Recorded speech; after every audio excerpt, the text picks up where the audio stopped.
মায়ের কাছে এখন আমি প্রদীপটা ধরাবো, তো আমি এখন সর্ষে তেল দিয়ে দিলাম।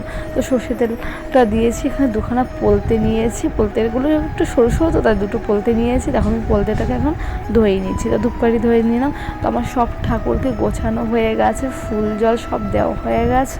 এখন চলো, এখন আমি আমার ভোলেনাথকে জল নিবেদন করবো, জল দিয়ে স্নান করাবো। তো দেখতে পাচ্ছ এটা গঙ্গার জল, গঙ্গার জল দিয়ে আমি ভোলেনাথকে স্নান করাই।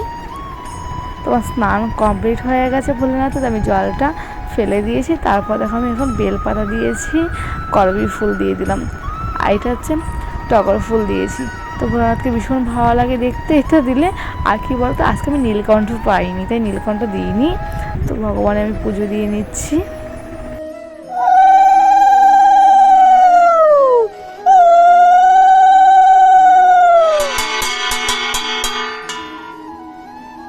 তো ভগবানের পুজো দিলে ভীষণ শান্তি লাগে।